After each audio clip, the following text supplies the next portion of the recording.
Indian बिठाया ना उसको बाहर। तो जिन्होंने ये फैसले करे थे वो इस वक्त डोमिनेट कर रहे हैं पाकिस्तान क्रिकेट पे, तो ये तो गलत है ना।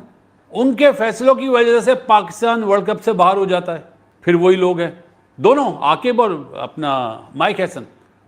अरे भाई, क्रिकेट जो है 7 घंटे का खेल है। 7 घंटे आपने गुजारने होते हैं ग्राउंड के अंदर। आप 2 घंटे जिम ट्रेनिंग करा के, 2 घंटे आप ग्राउंड ट्रेनिंग करा के, आप समझते हो आप अचीव कर लेंगे टारगेट? अस्सलाम वालेकुम दोस्तों, आप देख रहे हैं एमआर स्पोर्ट्स। दोस्तों, कुछ दिन पहले आप सब लोग जानते हैं कि मोहसिन नकवी साहब की तरफ से, पीसीबी की तरफ से पाकिस्तान क्रिकेट को लेके, पाकिस्तानी क्रिकेटर्स की सिलेक्शन को लेके कुछ नई जो पॉलिसीज़ हैं वो बनाई गई थी। इस पॉलिसीज़ के ऊपर बहुत से लोगों का, जो शायकीन क्रिकेट हैं या साबिक क्रिकेटर्स हैं, क्रिकेट के जो तज्ज़ियाकार हैं, इनकी तरफ से मुख्तलिफ जो राय है उसका इजहार किया गया था। आज की इस वीडियो में हमने बात करनी है कि इस पीसीबी की नई पॉलिसी को लेके जो साबिक क्रिकेटर्स हैं, बासित अली साहब, इनकी तरफ से मोहसिन नकवी को क्या जो रिस्पॉन्स है, क्या जवाब दिया गया, क्यों ये मोहसिन नकवी साहब की या पीसीबी की इस नई पॉलिसी के ऊपर भड़क उठे हैं, इस पर बात करनी है। और साथ ही साथ आपको बताना है कि इस नई पॉलिसी को लेके अब किस तरह की, कौन कौन सा जो फॉर्मेट है वो बनाया गया, कौन कौन से खिलाड़ी आप T20 या जो वनडे है वो खेल सकते हैं, और कौन से खिलाड़ी जो वनडे या T20 से आउट हुए हैं। तो आपसे गुजारिश है वीडियो को एंड तक लास्ट भी देखिएगा। अगर आप लोगों ने अभी तक हमारे इस यूट्यूब चैनल को सब्सक्राइब नहीं किया तो सब्सक्राइब लाजमी कर दें, साथ में बेल आइकन को दबा दें ताकि यार नई आने वाली वीडियो आप तक आसानी से पहुंचती रहे। दोस्तों, मोहसिन नकवी साहब के ऊपर जो है बहुत बार ये इनसे जो है सवाल पूछे जाते थे या इनके ऊपर बहुत ज़्यादा प्रेशर डाला जाता था कि आखिर पाकिस्तान क्रिकेट के अंदर जो सिलेक्शन है ये मेरिट के ऊपर क्यों नहीं की जाती है। क्योंकि हमेशा जब भी पाकिस्तान की टीम कोई भी सीरीज़ हारती थी तो उसके ऊपर जो कुछ चंद ऐसी शख्सियात या ऐसे जो क्रिकेटर्स थे जो सिलेक्शन की बुनियाद के ऊपर, सिफारिश की बुनियाद के ऊपर जिनको सिलेक्ट किया जाता था, कौमी टीम में शामिल किया जाता था, उनको बेस बना के या उनको बुनियाद बना कर जो है पूरी क्रिकेट टीम या पूरी जो सिलेक्शन कमेटी है इसके ऊपर बहुत ज़्यादा तनकीद की जाती थी। तो अब मोहसिन नकवी साहब की तरफ से इस तमाम सिनेरियो को देखते हुए एक नई पॉलिसी बनाई गई है जिसको बताया गया है कंप्यूटराइज अब डाटा बनाया जाएगा, जिसमें जो क्रिकेटर्स के फिटनेस टेस्ट और दीगर जो मराहिल है, इनकी परफॉर्मेंस है, उसको जांचा जाएगा। उसी बेस के ऊपर ही इनको जो टीम के अंदर शामिल किया जाएगा। किसी भी किस्म की जो सिफारिश है या जो मेरिट को छोड़कर सिफारशी कल्चर को शामिल नहीं किया जाएगा, जिसको लेके बहुत से जो क्रिकेट के तज्ज़ियाकार हैं इनकी तरफ से कहा गया। हालांकि नजम सेठी की तरफ से भी इसके ऊपर तनकीद की गई थी कि ऐसा किस सूरत नहीं हो सकता है। इन्होंने कहा कि गुज़श्ता तकरीबन 4 साल से मुसलसल ऐसा होता आया है कि पीसीबी के अंदर जो है टीम की सिलेक्शन है ये मेरिट के छोड़ के सिफारशी कल्चर को लेके आगे आती आई है। अब दोस्तों, मोहसिन नकवी साहब की इस नई पॉलिसी को लेके सईद बासित अली की जानब से क्या जो है इनको तनकीद का निशाना बनाया, आप इनकी गुफ्तगू सुने फिर आगे बात करते हैं। जब तक पाकिस्तान में, हमेशा याद रखेंगे, जब कोई बिल्डिंग बनती है तो सबसे पहले उसकी बेस बनती है, तो वो बिल्डिंग खड़ी होती है। हमारे यहाँ बेस थोड़ी बन रही है, हमारे यहाँ तो टॉप फ्लोर का सोच रहे हैं। PSL Pakistan cricket, PSL Pakistan cricket. वो भाई अंडर 16 की क्रिकेट 3 दिन की कराओ, अंडर 19 की क्रिकेट 4 दिन की कराओ, अंडर 23 टीम बनाओ। अगर अपनी वाइट बॉल में क्रिकेट को बेहतर करना है तो T10 लीग कराओ। कोई इस तरह की बात हुई कल की प्रेस कॉन्फ्रेंस में? वो जो माइक हैसन साहब बैठे हुए थे यार, जिसने मैं माफ़ी के साथ मुझे बोलना पड़ जाता है, मैं कोशिश करता हूँ कि ना बोलूँ, लेकिन बात जब निकलती है, जहन में आती है, बोलता हूँ। जिस बंदे ने इंटरनेशनल क्रिकेट का या इंटरनेशनल क्रिकेट का जो प्रेशर होता है वो बर्दाश्त नहीं करा हो, वो प्लेयरों से क्या डिलीवर कराएगा यार? क्या डिलीवर कराएगा? अपने साथ एक बैटिंग कोच बड़े नाम वाला तो रख नहीं सकता वो। क्यों? कि सब बैटिंग कोच की सुनेंगे। मिसाल देता हूँ मैं, बड़ा नाम चले, बड़े नाम, जावेद मियांदाद, ज़हीर अब्बास। अभी तो वो क्रिकेट में नहीं है ना। अगर ये माइक हैसन के साथ होंगे तो सारे लड़के क्या माइक हैसन की सुनेंगे या ज़हीर अब्बास ग्रेट जावेद मियांदाद की सुनेंगे, या यूनुस खान की सुनेंगे, या इंजमाम होगा, या मोहम्मद यूसुफ होगा? तो ये पाकिस्तान क्रिकेट बोर्ड के चेयरमैन साहब क्यों नहीं समझते? ये अपने साथ बड़ा नाम इसलिए नहीं लाते कि इनकी वैल्यू जो है ना ज़ीरो, वो ज़ीरो रहेगी अभी बड़े हुए में। जो पाकिस्तान का हेड कोच, जो पाकिस्तान का चीफ सिलेक्टर, आप बोलेंगे चीफ सिलेक्टर नहीं है, आकिब जावेद चीफ सिलेक्टर है, माइक हैसन हेड कोच है, इसीलिए कल की मीटिंग में दोनों बैठे हुए थे। रेड बॉल का कोच तो नज़र ही नहीं आ रहा था। बाद में जो वर्कशॉप हुई उसमें भी रेड कोच का कोच जो है वो प्लेयरों के साथ बैठा हुआ था। क्या मतलब है इसका? आप लोग क्या देखते नहीं हैं? तस्वीरें बोलती हैं ना, तो तस्वीरें देख लें। वो अपने साथ बड़ा नाम इसलिए नहीं लाते, कोई भी हो यार, मैं माइक हैसन की बात नहीं कर रहा, XYZ कोई भी हो, कि हमारी वैल्यू जीरो हो जाएगी, क्योंकि आप में है ही नहीं ना दम। आप तो किताबें पढ़ के इम्प्लीमेंट करा देते हो, बारिश वाली जगह पे टॉस जीत के बैटिंग करते हो, मैच होता नहीं है।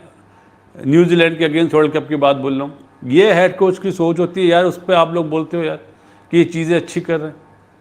अभी ये नया शोशा छोड़ दिया फिटनेस वाला, चलाओ इसको 1 साल और, 1 साल बाद ये भी फिर ख़त्म हो जाएगा। जो पीछे जो गलतियाँ हुई हैं उसका जवाब दे कौन है, मुझे ये बता दें। मेरा आप लोगों से सवाल, आप मुझे सवाल भेजते ना, मैं आपसे सवाल करता हूँ। जो पीछे गलतियाँ हो गई हैं, इसका जवाब दे कौन है? कौन इंसान था जिसने बोला था कि बाबर आजम को हम नंबर 4 पे खिलाएंगे T20 में, वो ओपनिंग के लिए फिट नहीं है? कौन थे वो लोग? कहाँ हैं अब वो? क्यों उनसे जवाब कोई नहीं लेता? जो during the World Cup Babar की बेइज्जती कर देते, इंडियन बिठाए ना उसको बाहर। तो जिन्होंने ये फैसले करे थे वो इस वक्त डोमिनेट कर रहे हैं पाकिस्तान क्रिकेट पे, तो ये तो गलत है ना। उनके फैसलों की वजह से पाकिस्तान वर्ल्ड कप से बाहर हो जाता है। फिर वही लोग हैं दोनों, आकिब और अपना माइक हैसन। अरे भाई, क्रिकेट जो है 7 घंटे का खेल है, 7 घंटे आपने गुजारने होते हैं ग्राउंड के अंदर। आप 2 घंटे जिम ट्रेनिंग करा के, 2 घंटे आप ग्राउंड ट्रेनिंग करा के, आप समझते हो आप अचीव कर लेंगे टारगेट? कैसे? जो नेचुरल टैलेंट है उसको क्यों जाया करते हो यार? जो टिम डेविड है, ब्रेविस है, अभिषेक शर्मा, वो सूर्यवंशी कल जो उसने बदतमीजी करी है, अगर वो पाकिस्तान में होंगे वो तो बाहर हो जाएंगे ना। या ट्रेविस हेड, डेविड बून होता था, राना टुंगा होता था, कितने बड़े नाम थे। तो क्या उन्होंने क्या सर्वाइव नहीं करा? इंजमाम की मैं मिसाल देता हूं, क्या इंजमाम ग्रेट प्लेयर नहीं बना पाकिस्तान का?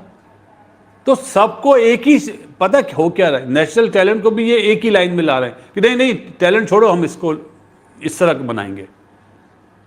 जो आता है अपना चूरन बेचता है, पैसे कमाता है, वापस चला जाता है। क्योंकि ये कुर्सी जिस पे मैं बैठा हूं ये सबसे बुरी चीज होती है यार। कौन सोच रहा है पाकिस्तान का, मुझे बताए ना। चेयरमैन साहब ने तो सबको कल बरमला बोल दिया, जी मैंने तो इनके हाथ में दिया हुआ।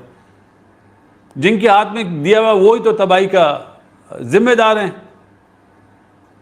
अब मुझे बताए ना, ये जो फिटनेस और रूला जो शोशा छोड़ा है, इसमें शान मसूद और बाबर आजम भी फिट होते हैं तीनों क्राइटेरिया में, चाहे ODI हो, चाहे टेस्ट मैच हो, चाहे T20 हो।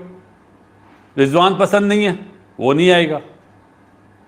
शदाब पसंद है, शदाब को बना देना टेस्ट प्लेयर। अब माइक हैसन को इतना पसंद है, शदाब में हर वो सारी चीज़ें हैं, स्किल कम है, फिटनेस बहुत ज़बरदस्त है, तो उसको भी टेस्ट प्लेयर बनाए। फिर जो आदमी परफॉर्मेंस के बाद बोले कि ये हमारा बैटिंग ऑलराउंडर है, उसकी सोच काबिज है इस वक्त पाकिस्तान पे। वो जो कह रहा है वो चीज़ हो रही है, ये सबसे तकलीफदेह बात है।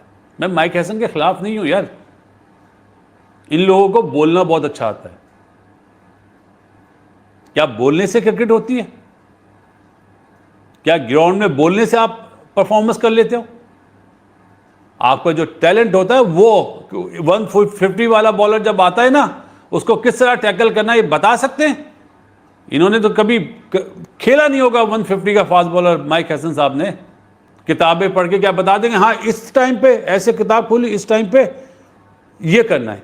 अबे किस तरह सरवाइव करना है, किस तरह उससे रन्स बटोरने हैं, ये चीज़ें कौन ये बताएंगे? नहीं बताएंगे ना। बैटिंग कोच जो आएगा वो बताएगा, वो बड़ा नाम होगा, तो ये तो इनके हाथ पांव तो बंद हो जाएंगे।